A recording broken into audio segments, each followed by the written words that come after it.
I've been in technology for like 30 years. And I had this conversation the other day with somebody actually on the team. And they said, it always takes longer than what people really think about what's going to happen with technology and the impact that technology is going to have.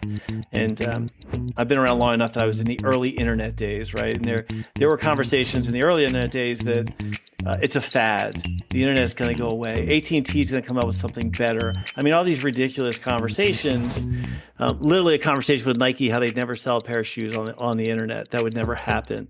But all those things actually take longer than what people sometimes think, or they think it's a fad. And one of the things that I really believe strongly in having a conversation with this individual internally was that what's changing now through AI, and AI is a pretty broad-based conversation, that impact's going to happen much faster than what most people think.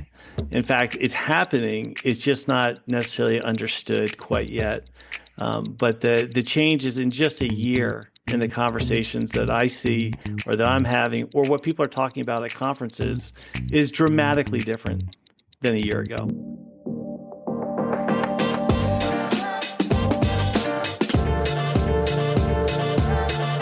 Today on Customer Land, Brian Gernert, who is CEO at Resonate, and Brian's team brought the Resonate kind of solution set to my attention recently, and it was wondering if I would have any interest in bringing this to our audience, and it was an immediate yes, because of not only what Resonate does, but I think more importantly, at this moment in time, how you're doing it.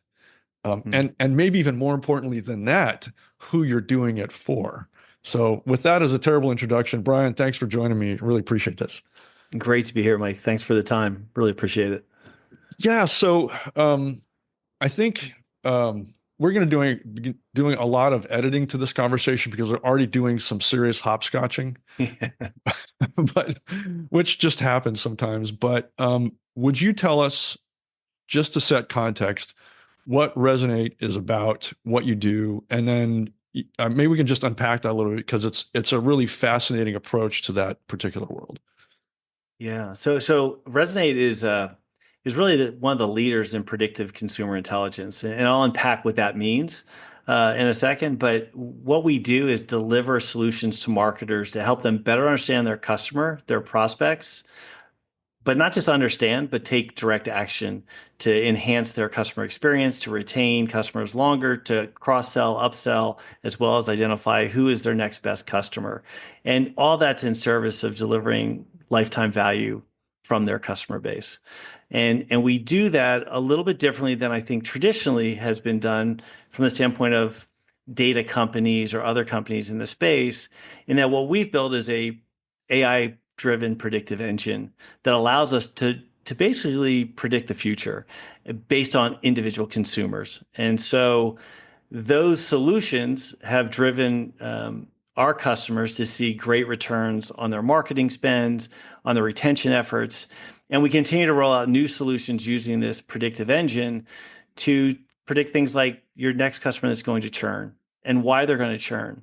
And using our AI infrastructure, actually change the identification of churn based on issues that they may not see within their own walls. So for instance, right now, I think today as we woke up this morning, we realized that we as a country have 180 different countries who put tariffs on yesterday. That's going to impact consumers. That's going to impact consumers in potentially churn for companies. Because we have a predictive modeling engine, we can, as they see that churn, we can rerun the models without human interaction to actually identify who else may churn based on economic impacts to their customer base. So really going beyond how people have thought about doing these types of things, that's the business we're in. There's always been in this space talk of nailing personalization. We finally got it down. But people have been saying those kinds of words for, I don't know, 15 years or something like that, even though it's looked different the whole time.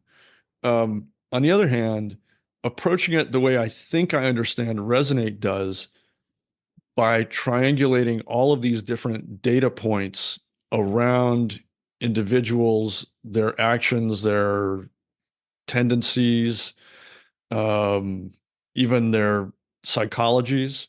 Mm. Seems to be a pretty new way of approaching it. Do I have that even close to right? I think you have it very close to right. It is literally taking massive volumes of data. So we collect about 30 billion directly observed interactions of consumers on a daily basis, and then we tie that for our customer into their first party data as well, and then we can make predictions based on any ground truth that we bring. And when we started the company, the thing that we really started and focus on was understand why people make decisions, which goes well beyond what marketers have had access to historically. Demographics, any scaled data sets were really difficult to get. So we as marketers had to rely on pretty coarse demographics and other things. But the premise of the business is if we can understand why people make decisions, what motivates them, what's their values, what's their beliefs, that's really the way to connect with an individual on why they're going to make this decision. And so that's how we started the business to determine those things. But it is really about mass customization. And quite candidly, when we started the business, many of the tools that were required to do that didn't exist. The ability to understand people we were creating, but the actual engines to actually deliver that result didn't exist. A lot of that's been built over time as we get closer and closer to things like dynamic creative that is really good and scaled using, again, the generative AI solutions and things like that. Not only can you customize your interaction, but you can customize the what people are seeing in that interaction. And so we are very much in the space of designing a personalized world is how we've communicated it. I think as we continue to get more sophisticated, the interactions that we have are really designed for us as individuals. And, I had this conversation with my father, which I told him, you don't see the same YouTube that I see. He's like, what do you mean? I said, well, pull your YouTube up, I'll pull mine up. And that was like a moment for him, like, wait, you mean this isn't the same for everybody? And that's an oversimplistic example. Much different is interacting with a business, for instance, about buying a certain product, but it's a similar concept. What you and I get or what you and I see are different based on what we value, what's important, where we are in our buying cycle. All those things really matter to deliver better results. I'm dying to insert myself into seeing how your world actually operates, just because it's fascinating and also because it's directly impactful to basically everybody who listens to this podcast. To just see how the data gets ingested, where it comes from, what does homogenization look like? How is it dealt with in your systems? What your predictive engines are predicting and how those are built. This is way deep in the weeds that, Yeah. frankly, nobody cares about but me. But on the outcomes of those are where the rubber hits the road. And just to be really candid and maybe too candid, but I speak to a lot of technology providers, and I'm an encourager of most of them. I think everybody's got a real passion for what they're doing, and a lot of them are doing genuinely innovative things. Almost everybody phrases their unique service or product offering in similar words that you described, and I say it Mhm. with an awful lot of respect. Um, but but the differentiator is, what does that really produce on an outcome basis? What does that really mean? And who are your clients, and how are they using your insights in this case? Um, Yeah. Having said that, though, I did do a little poking around the site. I do notice that you're Northern Virginia based. As a fellow Virginian, um, that's pretty cool for me. But that probably means that you do work inside and around the Beltway. I'm just guessing. Um, that if politics are a place where Resonate plays, boy, oh boy, would I like to be a fly on the wall in some of those data sessions. Um, I won't invite myself because that's rude. So we sit outside the Beltway. Being from Virginia, you understand. I'm not sure everybody will understand what that means, but we are outside the Beltway, and the that market's not our primary market, but it is a market that, from a political perspective, we don't work directly with the government on any of the government agencies, but we do have business that we've done to support kind of political campaigns and understanding kind of voters and those types of things. Candidly, it's a smaller piece of our business. But being in this area, invariably there are conversations about those Sure. things as Yeah. well. Um, Really, where we see the return, and we've done some economic studies. On average, our customers see over a 300% return on ROI in the first year. And they see performance metrics, not just on things like engagement rates and things like that, but increases in revenue. Um, we have one client, which right now I don't know if I can disclose, but they just share with us that tying all the data back to POS in store, saw 100% lift in performance for in-store buying, based on the data, which is a great outcome, right? 100% is kind of, Yeah, I it's would not say too bad. everyone gets 100%, right? Yeah, But right. um, so, as far as tying it to actionability, we have a conversation internally. Insights are interesting. Results are what people want. That's what people buy. That's what people value. And so insights are helpful to marketers, and to companies. But at the end of the day, can you deliver the result that they're looking for? Because those insights are in service of something, whether it's, like I said, getting new customers, retaining customers, growing customers. And so our whole focus has been getting data into our platform to provide insights, but most importantly, getting data out to places that drive results. And that results could, again, be in a CRM system, could be in a call center, could be in advertising, and whether it's connected TV or it's digital advertising or it's used for linear TV and kind of better, more efficient buying of traditional media. So our whole focus has been, how do we deliver results? And the results means it has to be actionable. How we do that is we tie it to customers' first party data, or we put it in the ecosystem from the standpoint of ability to use it for online targeting and other things, email marketing, and those types of solutions.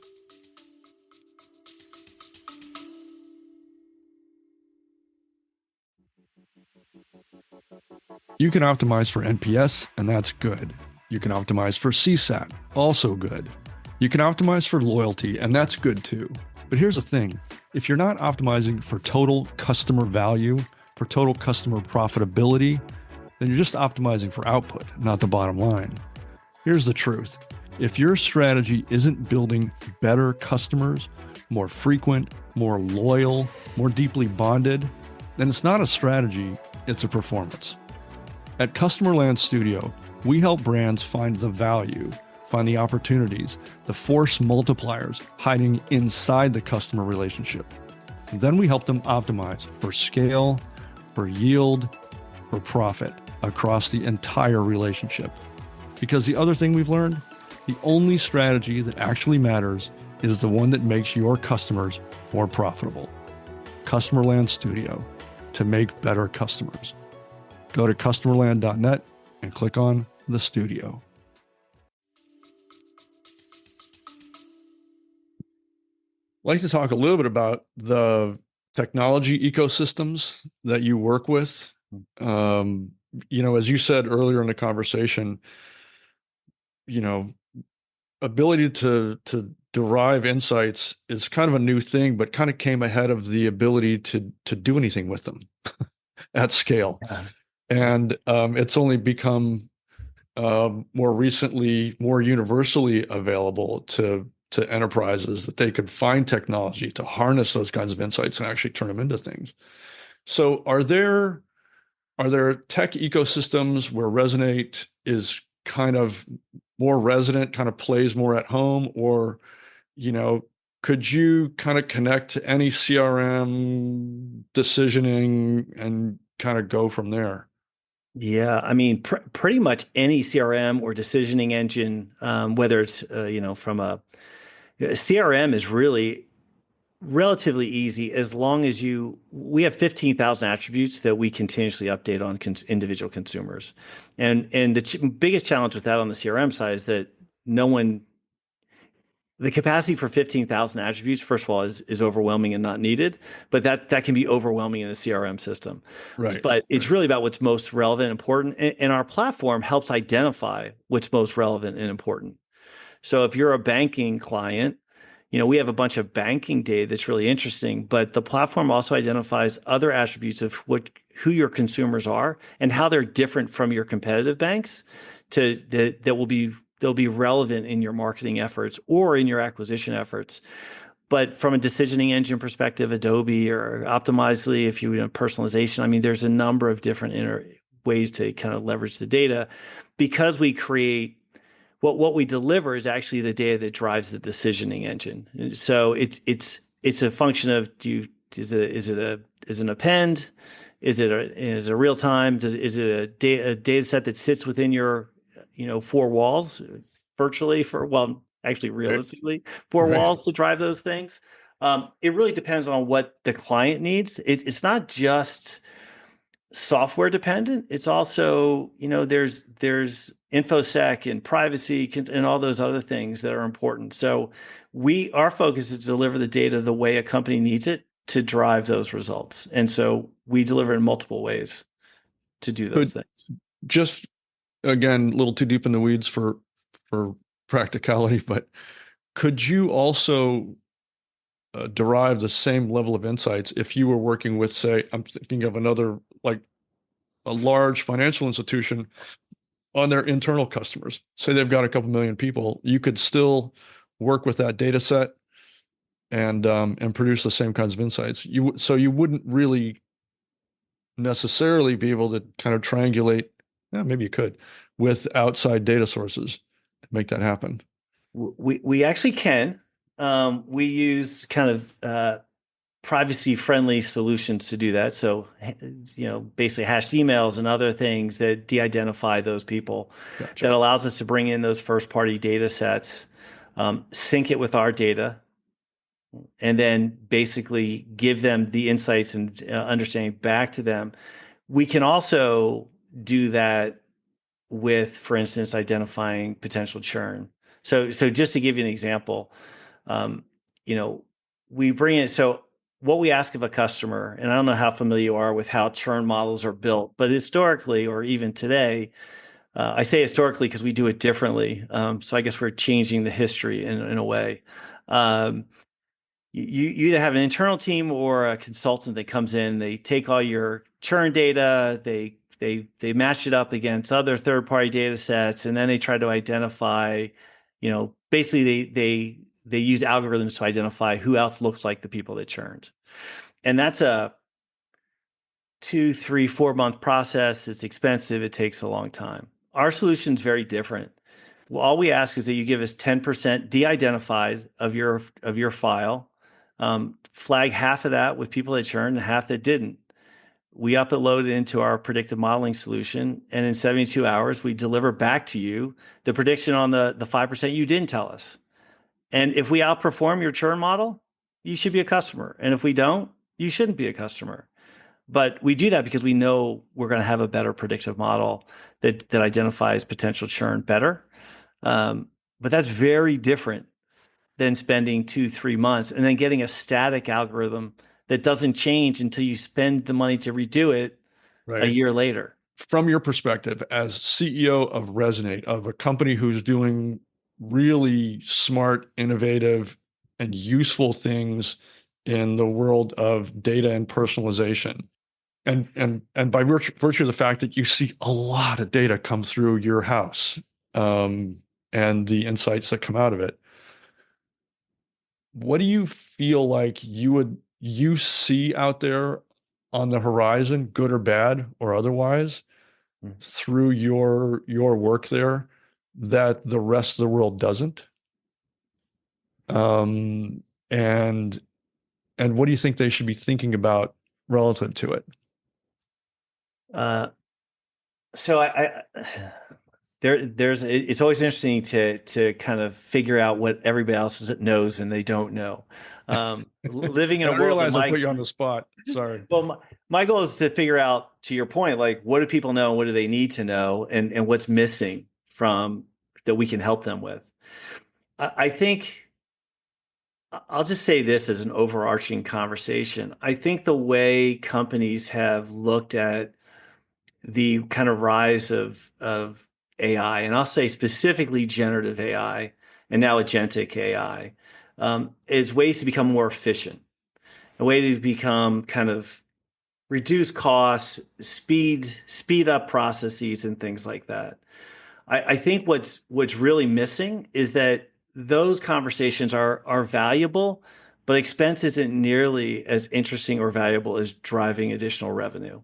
And I think that the early kind of things that I'm seeing are more identifying and focused on reduction of expense or automation of actions. And I think there's a whole level of opportunity around growing revenue and increasing market share and things like that that I really don't think is the focus yet in this. If one of the things I mentioned, I think, is that insights are interesting, but people pay for results and people want results. And those results that the companies really drive kind of the most importance to is increasing revenue and market share. And so how do you not become more it's not about being more efficient, it's about growing your business. And I think the companies that think that way, that embrace AI in a way that's focused on those areas will be the winners. And I think the ones that are looking for cost efficiencies um, are going to be trying to survive in a lot of those cases because they're going to miss the opportunity that there is to really grow through these capability sets. And I think most people are focused there today. And I think a lot of companies still are kind of, we don't know what to do with it. And my conversation internally to the company is that those that embrace AI and look for revenue are going to be the winners, and the others are going to try to survive through cost cutting Right. and that's how they're going to use AI. And you want to be in the forward category, not the laggard category in that conversation. Yeah, it's interesting, just again because of what we do here, talking to a lot of technology providers.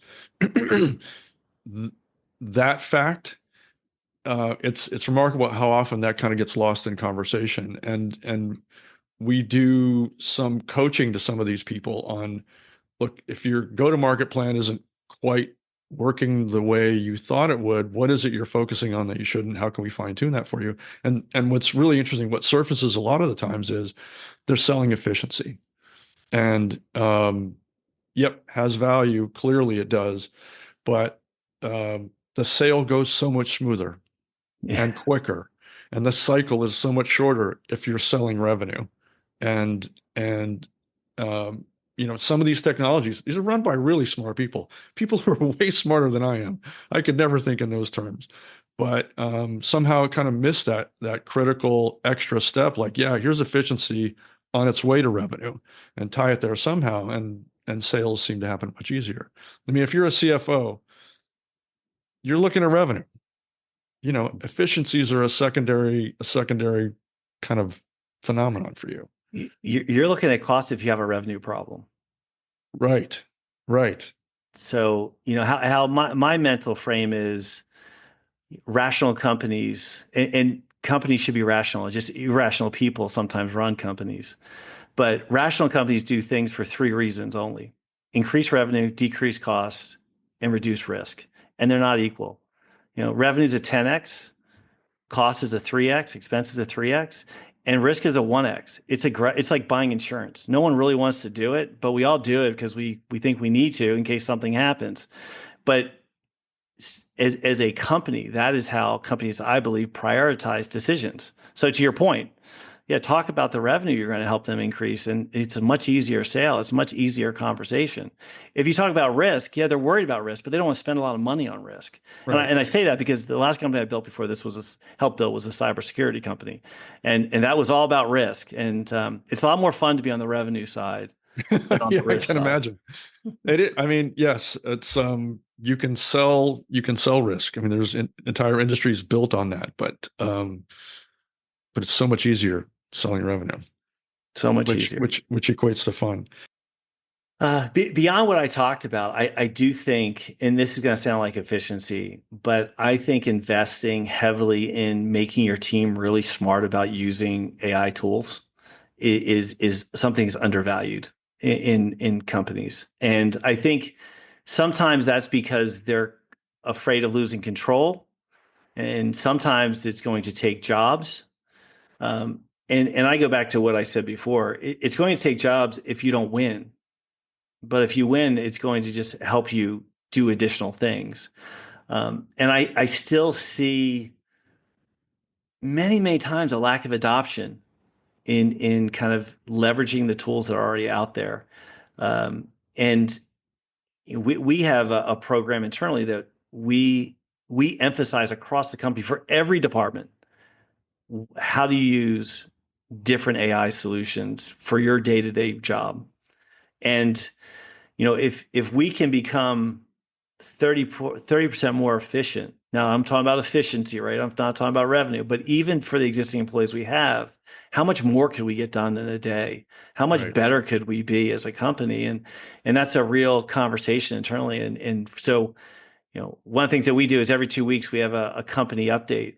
And we've introduced now how we're internally leveraging AI as part of that update. So we'll highlight something that an employee did or someone in management did, or how they're using AI to kind of enhance and kind of deliver a solution. So um, I think so. I think there is just the embracing of it. I think that's continues to be a challenge in a lot of places. First of all, there's just a lot to talk about the ways different companies can be using your service. And I think, some specific use cases that you may have or your team may have be really interesting because this is dialed in to exactly what this audience needs to hear about. First of all, it's interesting, but like this is it. If you learn this, if you know this, you can be a lot more successful than otherwise.